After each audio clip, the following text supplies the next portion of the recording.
باب من كان يعود في الكفر كما يكون يلقى في النار من الإيمان. حدثنا سليمان حرب قال حدثنا شعبة قتادة عن أنس رضي الله تعالى عنه قال ثلاث من كن في وجد حلاوة الإيمان من كان الله ورسوله حب إليه مما سواهما ومن أحب عبد الله يحب إلا لله ومن يكن يعود في الكفر بعد أنقذه الله كما يكون يلقى في النار. باب تفاضل الإيمان في الأعمال.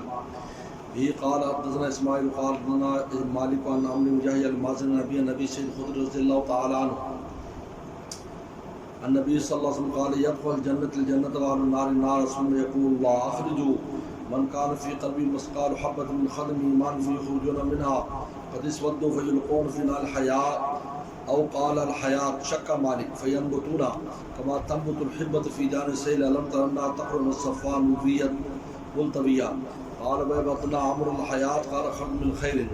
أنا أبو محمد بن عبيد آگے اس طرف أنا محمد بن عبيد الله قال أنا إبراهيم بن سعد عن سالم بن شهاب نبي أمامة عن سالم حنيف بن سلمة عباسي خضر رضي الله عنه يقول قال رسول الله صلى الله عليه وسلم بينما أنا نائم رأيت الناس يعرضون علي وعليهم قمص منها ما يبلغ صديا منها ما يبلغ ما دون ذلك وارجع لي عمر الخطاب علي قميص يجره فما ظننت ذلك يا رسول الله قال الدين. امام بخاری رحمۃ اللہ علیہ باب لائے ہیں کراہت للکفر کا. باب من کرہ ان یعود فی الکفر کراہت للکفر. یہ حدیث پہلے گزر چکی ہے لیکن امام بخاری کی عادت ہے وہ ایک حدیث سے کئی فوائد استنباط کرتا ہے، قیاس کرتا ہے، استنباط کرتا ہے. وہ خود امام مجتہد ہے. اس حدیث سے جو پہلے گزری ہے کہ تین چیزیں جس میں ہوں گی اس میں ایمان کی حلاوت اور مٹھاس ہوگی. ان میں ایک چیز میں بعض لوگوں کا اختلاف ہے، وہ ہے تبری عن الکفر، کفر کی نفرت. بعض نے کہا ہے کہ کفر کی نفرت ایمان کا حصہ نہیں ہے بلکہ ایمان کے بعد کی چیز ہے. امام بخاری فرماتے کہ نہیں، یہ ایمان میں داخل ہے. آپ کو اگر اللہ رسول سے محبت ہوگی تو دشمن سے نفرت کیوں نہیں ہوگی؟ آپ لہذا کفر کی نفرت ایمان کا جز ہے، حصہ ہے. یہ الگ بات ہے کہ آپ اس کا اس طرح اظہار کریں کہ جو انسانیت کے خلاف ہو، تہذیب انسانیت کی، اس کی اجازت نہیں ہے. لیکن اگر آپ اس سے تنفر نہیں کریں گے تو پھر آپ اس میں گر جائیں گے، کیونکہ شیطان ہمیشہ پہلے کسی چیز کی نفرت ختم کرتا ہے پھر اس میں ڈال دیتا ہے. لہذا کفر کی جو نفرت ہے یہ ایمان کا حصہ ہے. امام بخاری یہ باب اس لیے لائے، یہ ایمان کے بعد کی چیز نہیں ہے، داخل ایمان ہے. ایمان آتے ہی کفر سے نفرت ہو جاتی ہے انسان. نے فرمایا کہ یہ روایت گزر چکی ہے کہ تین چیزیں جس میں ہوں گی ان کو ایمان کی مٹھاس ملے گی. نمبر ایک، من کان اللہ رسول حب الیہ مما سواہما، اللہ رسول سب سے زیادہ محبوب ہو جائے. جب اللہ رسول کی سب سے زیادہ محبت ہوتی ہے تو انسان کے دل میں ایمان کی مٹھاس آ جاتی ہے. نمبر دو، من احب عبد اللہ یحب الا للہ، اللہ کے لیے کسی بندے سے محبت کرے، دوست ہے، استاد ہے، شیخ ہے، اللہ کے لیے محبت کرے اور کوئی اغراض نہ ہو، لا لغرض ولا لحرض ولا لعوض، کوئی غرض نہ ہو، کوئی عرض نہ ہو، کوئی عوض نہ ہو. اور تیسرا، من یکرہ یعود فی الکفر، کہ جو کفر میں لوٹنے کو یوں ناپسند کرے جیسے آگ میں ڈالا جا رہا ہے، ایسے لگے جیسے میں آگ میں گر جاؤں گا. اور کافی نار فرمایا جب کفر کی اتنی نفرت ہوگی اس کو ایمان کی مٹھاس ملے گی. اگر رویہ اور سلوک الگ چیز ہے اور دل کی کیفیت الگ چیز ہے. یاد دل کی کیفیت پر فیصلہ ہوتا ہے، رویے پر نہیں. حسن سلوک کریں، محبت سے ملیں تاکہ وہ اسلام کی طرف راغب ہوں.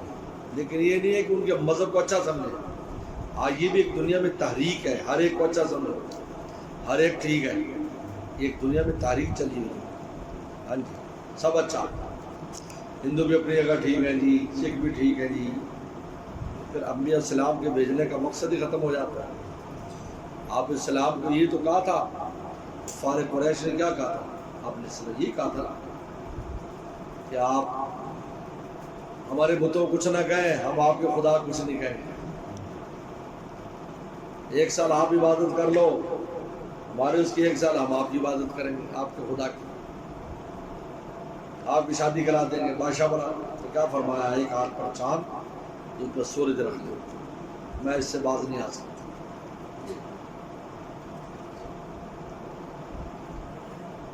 آگے باب لائے، بڑا اہم باب ہے تفاضل الایمان فی الاعمال۔ یہ بڑا اہم باب ہے کتاب الایمان کا، کہ اہل ایمان میں درجات ہیں اعمال کے اعتبار سے۔ اہل ایمان ہے وہ عمل کے اعتبار سے درجات رکھتے ہیں، کوئی اعلیٰ درجے پر ہے، کوئی ادنا پر ہے، کوئی متوسط ہے،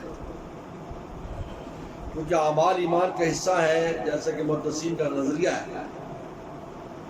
تو جب اعمال میں درجات ہے تو ایمان میں بھی درجات ہیں۔ امام بخاری کا جو اہم مقصد ہے وہ ثابت ہو رہا ہے کہ ایمان میں درجات ہیں۔ اور دوسری اہم بات یہ ہے کہ اس میں مرجیہ اور معتزلہ پر رد ہے، جو آگے حدیث آ رہی ہے ابو سعید خدری کی۔ حدیث میں آتا ہے دوزخ میں ڈالے جائیں گے پھر نکالے جائیں گے۔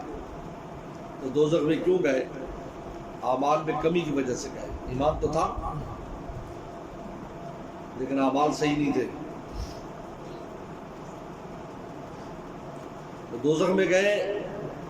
تو معلوم کا مرجیہ کا جو نظریہ ہے کہ عمل کی ضرورت ہے، ایمان کافی ہے، کلمہ پڑھ لیا کافی ہے۔ آج جو بہت سے لوگ ہیں جب کلمہ پڑھ لیا بس کافی ہے، اگر کلمہ پڑھ لینا کافی ہے اور کوئی چیز مطلوب نہیں ہے، دوزخ میں کیوں گئے؟ کہتے لا یضر مع الایمان ما، سے کہا کوئی گناہ نقصان نہیں دیتا۔ ہمارے استاد مفتی بلند ٹونگی فرماتا ہے ہر مرجیہ بہت ہے، ہر آدمی جو کوئی سہارا اپنے دل میں لگائے پھرتا ہے نا، یہ مرجیہ ہی ہے۔ پیر صاحب سے بیعت ہو گئے، بخشے بخشائے، فلاں قبر پر سالانہ حاضری دیتے ہیں، بخشے بخشائے، اہل بیت کا کی سبیل لگا دیتے ہیں، بخشے بخشائے، جلسہ کرا دیتے ہیں ربیع الاول کا، بخشے بخشائے، نہیں، یہ سب مرجئے ہیں، تو اعمال کو بیکار کرا دیتے ہیں۔ اللہ کے نبی تو نماز نہیں چھوڑ رہے، اللہ کے نبی علیہ السلام تو تلاوت نہیں چھوڑ رہے، روزے نہیں چھوڑ رہے، میں اور آپ کہتے ہیں بھائی جی فلاں کام کر لیا وہ کافی، نہیں ایسا نہیں ہے۔ کیا دین کے کام بھی لگاؤ؟ مدرسہ چلا رہا ہے، پڑھا رہا ہے، لیکن اعمال خراب ہے، یعنی کہ بس مدرسے چلا رہا ہوں بس بخشاؤں، ایسا کچھ نہیں۔ ہر آدمی کو اس کے اعمال پیش ہونے سے۔ تو یہ حدیث بتاتی ہے کہ یہ مرجیہ کا نظریہ غلط ہے، جو کہتے ہیں اعمال کی ضرورت کلمہ پڑھ لیا کافی، اور معطلہ خوارج کے نظریہ بھی غلط ہے، جو کہتے تھے کہ اگر عمل نہیں کرتا تو کافر ہے۔ یہ آج داعش جو ہے نا، داعش اس کا یہ نظریہ ہے، ذرا کوتاہی دیکھی یہ کافر قتل کر دیتا، یہ کافر ہے۔ داعش جو ہے اس کا یہ نظریات ہے، وہ کہتے ہیں ذرا بھی نماز میں بے نمازی کافر ہو گیا۔ تو امام بخاری حدیث لا رہے ہیں کہ اگر کافر تھے تو جہنم سے نکالے کیوں ہے؟ سفارش پر یہ نکلنا دلیل ہے کہ کافر نہیں ہوتا، ہاں سزا کاٹتا ہے لیکن چلا جاتا ہے، سفارشوں سے نکل جاتا ہے۔ تو تفاضل الایمان فی الاعمال، یہ اعمال میں تفاضل مراد ہے۔ آگے آ رہا ہے باب ذات الایمان فی نقصانی، ذات الایمان و نقصان، وہ نفس ایمان کے اعتبار سے درجات آگے آ رہا ہے، یہ عمل کے اعتبار سے درجات ہے، کسی کا عمل کیسا، کسی کا عمل کیسا، اس عمل کے اعتبار سے وہ جنت میں جائیں گے یا دوزخ میں جائیں گے۔ آگے جو باب آ رہا ہے صفحہ نمبر 11 پر، وہ نفس ایمان میں کمی زیادتی کے اعتبار سے، یعنی وہاں صفت کا بیان ہے یا موصوف کا بیان ہے؟ وہاں صفت کا بیان ہے یعنی ایمان، یا موصوف کا بیان ہے مومنین میں درجات ہیں، وہ کیسا کیسا عمل کرتا ہے ویسا ویسا اس کا مقام اور مرتبہ ہے۔ اللہ آپ نے حجۃ الوداع میں فرمایا کسی کالے کو گورے پر، عربی کو عجمی پر، اعلیٰ نسل والے کو ادنا نسل والے پر کوئی ترجیح نہیں، اللہ بالتقویٰ، مگر تقوی کے ساتھ، یہ آپ نے صاف فرمایا۔ تو تفاضل ایمان فی الاعمال، یاد اس باب جو آگے باب آ رہا ہے دونوں بابوں میں فرق ہے، اور امام بخاری بالقصد یہ دو باب لائے، حالانکہ اس کا ذکر شروع میں کر دیا ہے یزید و ینقص، لیکن بالقصد یہاں بات بتانا چاہتے ہیں کہ کبھی اعمال کے اعتبار سے ایمان والے میں فرق ہوتا ہے، کبھی نفس ایمان کے اعتبار سے فرق ہوتا ہے جو باطنی چیز ہے۔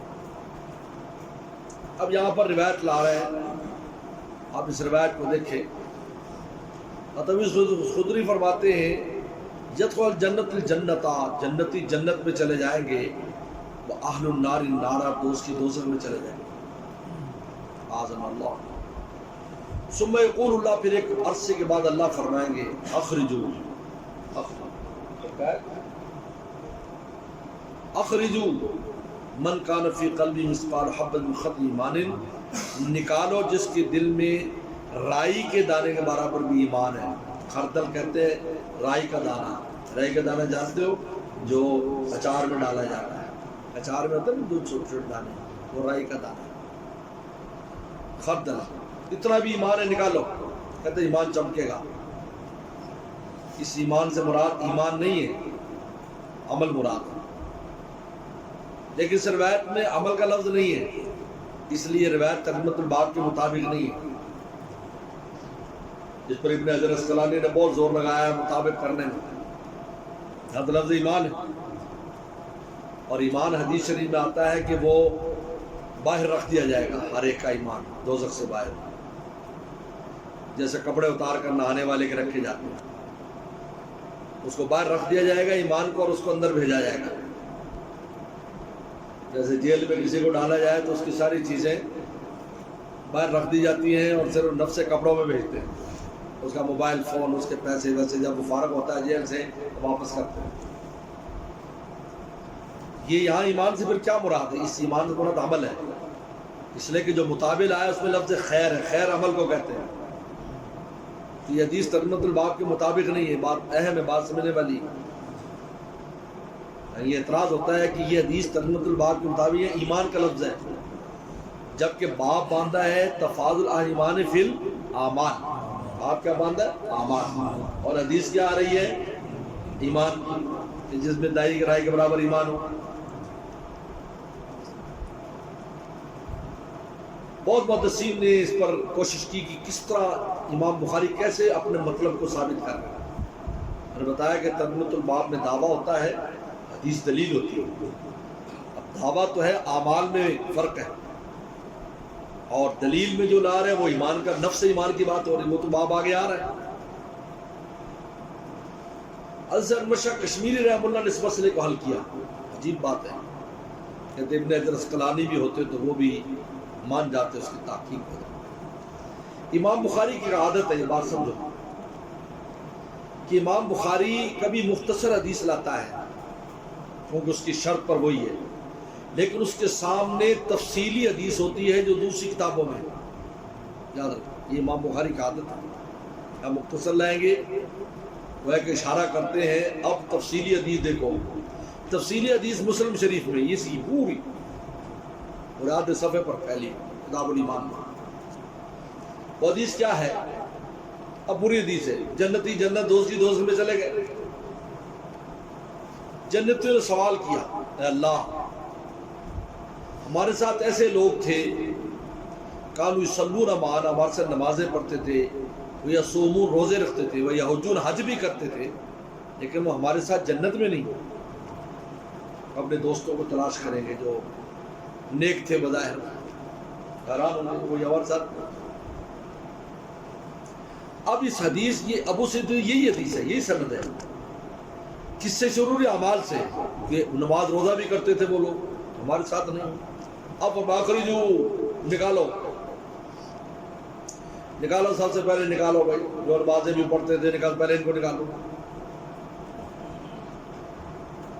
اب کرتے کرتے وہ لوگ جن کے دلوں نے کوئی ظاہری عمل تو نہیں کیا لیکن دل کا کوئی عمل کیا، دل کا، جیسے اللہ رسول سے محبت تھی، یا کبھی اس کے دل میں اچھے جذبات آ گئے، یا دل میں کوئی اچھی بات سوچی تھی، وہ اچھی بات بھی اس کے دل پہ نور بن کر ظاہر ہو گئی۔ نماز روزے والے کو تو آزاد چمکے گی، سب سے پہلے ان کو نکالا جائے گا۔ پھر چلتے چلتے معاملہ آئے گا. تو یہ جو خردل ہے یہ نشان ایمان کا نہیں ہوگا، یہ نشان کس کا ہوگا؟ باطنی عمل کا ہوگا. کس کا ہوگا؟ باطنی عمل. تو باطنی عمل تھا اس کا.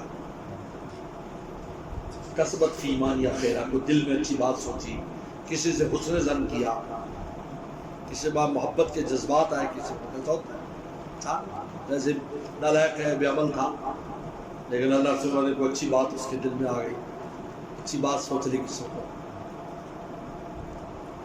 کسی بات میں اچھا گمان کر لیا یار یہ نیک آدمی ہے، اس کو اس کے مطابق اچھی محبت کی نگاہ سے دیکھ لیا، وہ یہ اس کے دل نے یہ عمل کیا ہے، لہذا اس کا نشان دل پر ہوگا. لہذا یہ تفصیلی روایت جو ہے یہ شروع عمل سے ہو رہی ہے. پہلے حج وہ کرنے والے جنہوں نے نمازیں پڑھی، روزے رکھے، پھر کرتے کرتے آخر میں یہ آ جائے گا کہ جس کے دل میں اتنی بھی نیکی کا اثر ہے کہ کوئی باطنی ایسی نیکی کی کہ جو رائے اس کو بھی نکال لو. اب آپ کو سمجھ بات ہے. تو وہ جو تفصیلی روایت ہے ابو سعید خدری رضی اللہ تعالیٰ کی جو مسلم شریف میں ہے وہ امام بخاری کے سامنے لہذا تفاضل الایمان فی الاعمال بالکل وہ منطبق ہے کہ اعمال میں درجات کہ عمل کیا لیکن ان میں کچھ کمی ہے، وہ تھوڑا اس کے حساب سے نکالنے جاتے رہیں آہستہ آہستہ.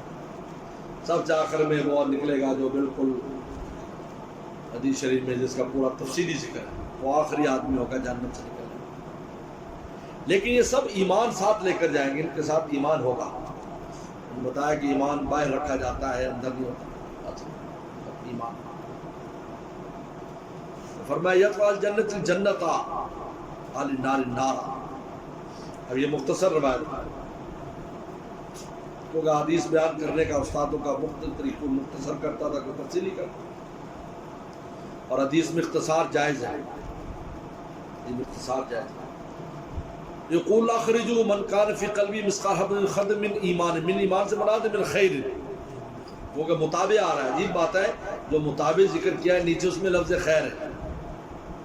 بعد نے کہا کہ امام بخاری کے مطابق اصل بنا دینا چاہیے تھا، یہ امام بخاری کی اپنی سمجھ ہے، کیونکہ امام بخاری ایک مسئلے میں کئی مسئلے حل کرتے ہیں.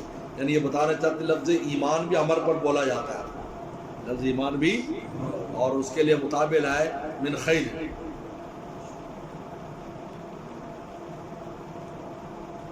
فیخرجون منها، دوزخ سے نکلیں گے، قد اسودوا، بالکل سیاہ ہو چکے، جل جل کر بالکل سیاہ ہو چکے ہوں، پہچانے نہیں جائیں گے، جل جل کر ایسے الگ ہو، کیونکہ دوزخ کی آگ بالکل سیاہ ہے. حدیث شریف میں آتا ہے 1000 سال تک آگ جب بھڑکائی گئی تو سرخ تھی، پھر اگلے 1000 سال بھڑکائی تو سفید ہو گئی، پھر اگلے 1000 سال بھڑکائی تو کالی ہو گئی، بالکل سیاہ آگ.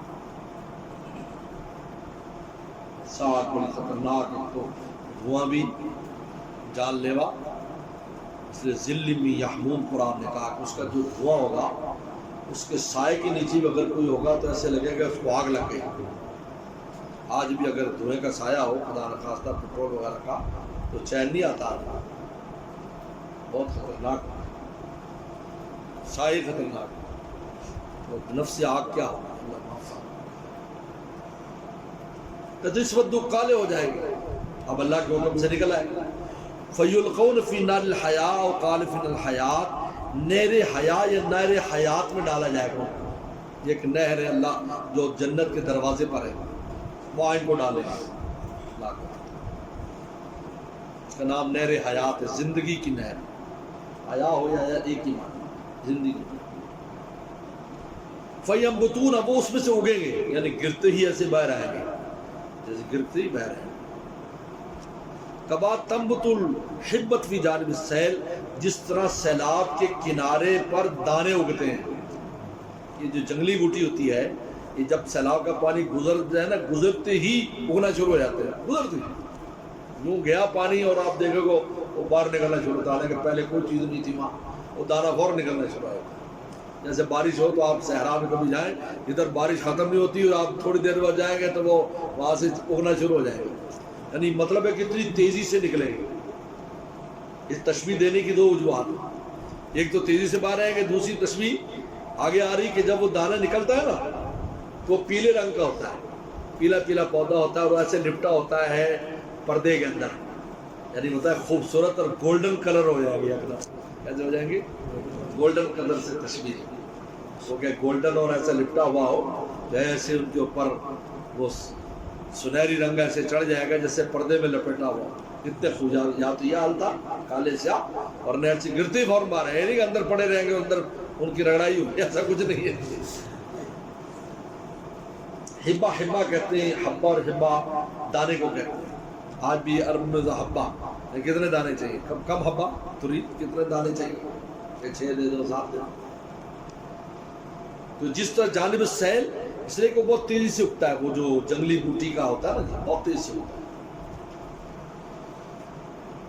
علم ترى آپ نے رسول اللہ فرمایا دیکھتے نہیں انا تخرج الصفراء کہ وہ پیلے رنگ کا نکلتا ہے، ملتویہ لپٹا ہوتا ہے ایسا، کبھی آپ پودا جب نکلتا ہے تو پیلے پیلے رنگ کا ہوتا ہے، بعد میں گرین کلر ہوتا ہے اس کا، یعنی بڑا خوبصورت گولڈن کلر کے ہو جائے، اور پھر ان کو جنت میں اللہ تعالیٰ بھیج دیں اور لکھا ہوگا ان کے یہاں پر اتقاء من النار، یہ وہ لوگ ہیں جو دوزخ سے چھٹکارا دیں۔ اس لیے حضرت تھانوی فرماتے ہیں کہ عذاب کے لیے نہیں ڈالا جائے گا مومن کو، تہذیب کے لیے ڈالیں گے، کیونکہ گندا ہو کر آیا ہے، جنت پاکیزہ جگہ ہے، ان کو پاک کرنے کے لیے ڈالیں گے، کیونکہ گناہوں کی جو پاکی ہے دنیا میں تو 2 آنسوؤں سے ختم ہو جاتی ہے، 2 آنسو میں آئے اور فوراً برا بات ہوا ہے، یعنی اتنا قیمتی یہ انسان کی ندامت ہے کہ ادھر آپ نے کیا اور معافی ہو گئی، لیکن آخرت میں جہنم کی آگ کے بغیر پاکی نہیں ہوگی، اتنا سخت چیز ہے یہ، عجیب بات ہے کہ سخت چیز دنیا میں سمجھ آتی، بات چیزیں لگ جائیں ہاتھ پر کہیں تو کوئی ان کا ریموور آیا اور لگاؤ تو فوراً مٹ جائیں گی، اور نہیں ہو تو آپ رگڑے دیتے رہو، رگڑے دیتے اترتی نہیں، مٹی کا تیل لے آؤ اور وہ جناب جو پینٹ گرا ہے منٹ میں اتر جائے گا، اور اگر نہ ہو تو آپ مارتے رہو پانی اور جھاڑو کو اترنے کا نام نہیں دیتا۔ بالکل اسی طرح دنیا میں جو لوگ گناہ ہے ندامت سے فوراً معاف ہو جاتا ہے، ایک مکھی کے سر جتنا آنسو نکلا تب بھی، موسلادھار بارش ہو تب بھی، ایک آنسو نکل کر دامن میں گر گیا تب بھی، اگر دل روئے تب بھی، دل روتا آنکھ نہیں روتی، دل روتا ہے انسان کے دل میں ندامت ہے لیکن آنکھ نہیں رو رہی تب بھی معافی ہو جاتی ہے، اتنی آپ رون جیسی شکل بنانے پر معافی ہو جاتی ہے، لیکن آخرت میں یہی گناہ یہی داغ جہنم کی آگ سے ختم ہوگا، تو تعذیب کے لیے نہیں ہوگا، تہذیب کے لیے ہوگا، پھر ان کو وہاں سے سفارشوں سے نکالا جائے گا۔ سب سے پہلے انبیاء صلی اللہ علیہ وسلم کی سفارش ہو، نبی کریم صلی اللہ علیہ وسلم کی اور دوسرے انبیاء السلام، انبیاء السلام کے بعد شہداء، پھر علماء، صلحاء، اللہ کے ولی ان کی، آخر میں اللہ تعالیٰ اپنے دست مبارک سے نکالیں گے وہاں سے جن کا کوئی ایمان کے بارے میں کوئی بھی جن کے بارے میں نشان نہیں ہوگا، یہ تو وہ بھی جن کا نشان ہوگا تلاش کر لیں گے ان کو جا کر یہ، اور یاد رکھو جہنم میں جو سفارشی لوگ جہنم میں جائیں گے ان کو جہنم کچھ نہیں کہے گی، یاد رکھو جہنم بھی عجیب ہے، کچھ نہیں کہتے، ان کو کچھ نہیں کہے گی، ان کا راستہ چھوڑے گی، ان کو کچھ نہیں کہے گی، وہ جائیں گے ان کو کچھ۔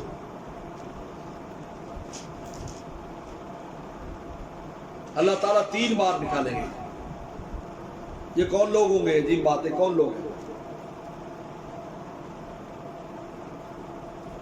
حضرت صوفیہ کرام میں الیواقیت کتاب محی الدین اکبر کی ہے، ابن العربی، وہ فرماتے ہیں یہ وہ لوگ ہیں جو 600 سال کے زمانے میں آئے عیسیٰ السلام کے بعد سے لے کر رسول اللہ تک، جو توحید پر تو ان کا ایمان تھا لیکن رسالت پر نہیں تھا، رسالت پر نہیں تھا کیونکہ کوئی رسول تھا نہیں، لیکن اللہ کی توحید کو مانتے تھے بھی اللہ ایک ہے بس، یہ وہ لوگ ہیں۔ جن کو اللہ نکالے گا. حضرت مولانا خلیل احمد سہارنپور رحمۃ فرماتے ہیں کہ یہ وہ لوگ ہیں جو جنگلوں میں اور پہاڑوں پہ، صحراؤں میں، ساحلوں میں وہاں ہیں جہاں ان کو کبھی دعوت نہیں پہنچی. اتنا دیکھ کر پہچانتے ہیں کہ کوئی ہے جو کائنات کا نظام چلا رہا ہے، کوئی ہے، اس کا نام نہیں جانتے، اس کو حقوق نہیں جانتے، اور شرک بھی نہیں کرتے. کسی بت کو پوج رہا ہوں، کسی درخت کو، ایسا نہیں، سورج چاند کو پوج رہا ہوں، لیکن دل کے نہا خانے میں بات بیٹھی ہوئی ہے کہ کوئی ہمارا ہے، لیکن کبھی اس کا حق ادا نہیں کیا، کبھی اس کا نام نہیں لیا. نام جانتے ہیں. اس اتنی بات کا بھی اللہ قدر فرمائیں گے اور ان کو نکال لیں گے. اندازہ کریں. ہم تو اللہ کا شکر ہے کلمہ پڑھتے ہیں، اتنی بڑی نعمت ہے. اتنا خیال دل میں صرف ہے کہ کوئی ہے، لیکن بت پرستی نہیں کرتے، شرک نہیں کیا، اسی دنیا داری میں گم رہے جو بھی کام دیتے. لیکن ایک کوئی بڑی طاقت ہے بھائی جو کام چل رہا ہے جس سے، بس یہ اس کا کوئی نام نہیں، کوئی حقوق نہیں. کیونکہ اگر کا حق ادا کرتے تو روشنی ہوتی نا، نور ہوتا. نور نہیں ہے. لیکن اللہ تعالیٰ کو پتا ہے ان کے نہا خانے کا، کہ ان کی فرشتوں کو بھی پتا نہیں. سب جائیں گے دیکھیں گے، نظر ہی نہیں آئے گا، بالکل اندھیرا ہی اندھیرا رہ جائے گا، سب نور والے نکل جائیں گے. پھر اللہ ان کو نکالے گا. یہ 3 بار پتہ نہیں کتنے لاکھوں کروڑ انسان نہر حیات میں ڈالیں گے، پھر وہ اسی طرح اگیں گے گولڈن کلر میں اور ان کو جنت میں دیں گے. یہ ترتیب ہے، اچھی سمجھ لو. اور وہ بدنا امر الحیات، امر نے حیات کہا ہے. مالک نے تو شک کیا لیکن امر نے صرف حیات کہا ہے. اور خردل من خیر لفظ آیا. دیکھو یہ مطابق خیر، خیر عمل کو کہتے ہیں، خیر عمل کو کہتے ہیں، خیر عمل کا نام. تو مطابق میں لفظ خیر ہے، اصل حدیث میں نہیں. لیکن میں نے بتایا کہ اصل حدیث کی جو تفصیلی حدیث ہے امام بخاری کے سامنے، اس میں اعمال سے شروع ہو رہا ہے، نماز روزے سے شروع ہو رہا ہے. نماز بھی پڑھتے پھر جنت میں چلے گئے، اس لیے کہ تول لگا تو برائیاں بڑھ گئی، نیکیاں کم ہو گئی تو جہنم میں جائیں گے. یہ یہاں سے شروع ہوا. چلتے چلتے چلتے خردل من خیر، یعنی اتنی نیکی کہ رائی کے دانے کی طرف چپک رہے. اگلی روایت ابو سعید خدری کی عجیب و غریب روایت ہے. فرماتے ہیں کہ بیننا نائم رسول اللہ نے خواب سنایا، خواب سنایا. بین نائم میں سو رہا تھا. رأیت الناس، میں نے لوگوں کو دیکھا، یعرضون علیہ، مجھ پر پیش کیے گئے. لوگ وسلم کے سامنے لوگ پیش کیے جانے، صحابہ کرام کی جماعت. علیہم قمص، انہوں نے قمیضیں پہنی ہوئی، منہا ما یبلغ الصدیہ، بعض کی قمیض اتنی چھوٹی کہ صرف پستان تک ہے، نیچے ہے، اظہار پہنی سب نے، قمیض اتنی چھوٹی ہے، ننگا ہے. من ما دون، کس کی اس سے بھی چھوٹی، بالکل کندھوں کے اوپر ہے. وعرض علی الخطاب، حضرت عمر پر پیش کیے گئے علی قمیص، جو اتنی لمبی قمیص تھی کہ زمین پر گھسٹ رہے تھے، لمبا. قالوا ما غلط ذلك یا رسول اللہ، اللہ نبی اس کی کیا تعبیر ہے؟ فرمایا قال دین، دین، یہ قمیص دین کی علامت ہے. اگر کوئی آپ نے خواب میں دیکھے قمیص تو اس کے دین کی مقدر ہوگی، جتنا اس کا دین ہوگا اتنی قمیص ہوگی. عمر کا دین اتنا زیادہ کہ زمین پر گزر رہے تھے. یہ زمین پر گزر رہے تھے، اتنا دین ہوگا. یار سیدنا صدیق اکبر اس میں پیش نہیں کیے گئے، یاد رکھنا، وہ نہیں پیش کیے گئے. اس لیے کہ صدیق جو ہوتا ہے وہ بالکل نبی کا سارا فیضان لیتا ہے اور نبی کے بعد کے کاموں کا انجام دیتا، وہ نہیں پیش کیے گئے. اس کے بعد والے پیش کیے گئے. سیدنا صدیق اکبر کا زمانہ بھی 2 سال رہا ہے، اور وہ 2 سال کا زمانہ ہمارے استاد فرماتے تھے مفتی حسن توقیر رحمۃ اللہ علیہ، صحابہ کی تسلی کے لیے رکھا اللہ نے، ورنہ وہ شاید ایک لمحہ بھی نہ رہ پاتے، اتنی ان کی رسول اللہ سے عشق تھا. لیکن صحابہ تسلی لیتے تھے کیونکہ ان کی ادار رسول اللہ کی طرف تھی، تسلی لیتے تھے. آدمی کو ہوتا ہے جب وہ چلا جائے تو دوسرا جو اس کے ساتھ جیسے بچہ ہو. یوسف السلام گم ہو گئے تو حضرت یعقوب السلام کا پیار بنی امین سے بڑھ گیا، کیونکہ وہ ان جیسے تھے، شکل و صورت بھی ملتی جلتی تھی، عادات اخلاق بھی، ان سے پیار بڑھ گیا. یہ عادات دنیا میں تو سیدنا صدیق کو دیکھ کر تسلی لیتے صحابہ اکرام. اور حضرت عمر رضی اللہ عنہ جب آئے تو وہ اصل زمانہ شروع ہوا، پھر ہو کسی کو بیٹھنے نہیں دیا، پورا عالم قدموں کے نیچے آ گیا 10 سال میں. اس لیے کہتے ہیں جس نے شہید کیا آپ کو، اس نے آپ کے سینے میں خنجر نہیں مارا، کائنات کے سینے میں مارا. کاش آپ رہ جاتے تو پورے دنیا میں اسلام ہو جاتا، کوئی جگہ خالی نہ رہتی. کوئی خیر اس وقت بھی جتنی معروف حکومتیں تھیں امریکہ اور روس کی طرح، سب قدموں کے نیچے آ گئی تھی. جب پہلا مارکہ ہوا ہے رومیوں کے خلاف، جنگ قاسیہ یا جنگ یرموک، اس وقت ہرقل بادشاہ نے کہہ دیا تھا اب ہمارے یہاں کوئی گنجائش نہیں، یورپ میں واپس چلے جاؤ. ایسا شخص آ چکا ہے کہ اور وہ وار کچھ عرصے کے بعد بیت المقدس فتح ہو. اور دین تو سیدنا صدیق رضی اللہ تعالیٰ کا کوئی تقابل نہیں یہاں پر، یاد رکھا. اس لیے ان کو پیش نہیں کیا گیا. ان کے فضائل اور مقام بہت اونچا ہے، کیونکہ وہ صدیق کے مقام پر ہے. صدیق جو ہے وہ ہوتا ہے جو نبی کے بعد نبی کی طرح استقامت دکھاتا ہے.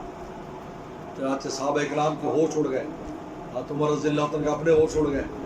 لیکن آگے فرمایا کہ ما محمد اللہ رسول قد خلط من قبل الرسول افئی مات او قتل انقلبتم علی اعقابکم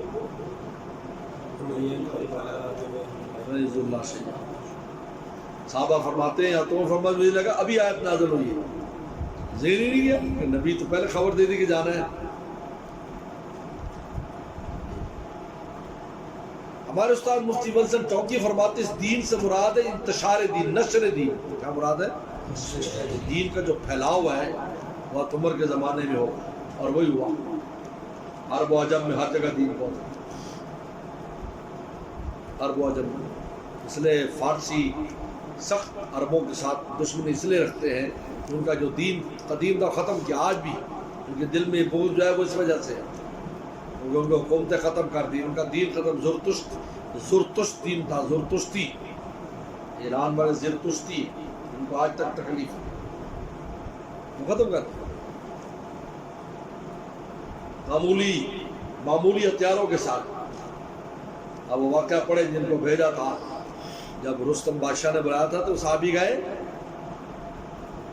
ان کی تلوار بھی ایسی تھی کہ جو تاروں کے ساتھ بندھی ہوئی تھی، وہ ہلتی تھی آگے سے ایسے. جب ہرقل بادشاہ سے ملنے کے لیے گئے تو وہ جو ہے نا رستم سے تو دروازے پر کھڑے ہوئے جو سپاہی تھے انہوں نے بہت مذاق اڑایا. انہوں نے کہا ان تلواروں سے ہمیں فتح کرنے ہیں ان سے. ان کا تلوار دیکھی، ہاتھ نہیں دیکھا تم.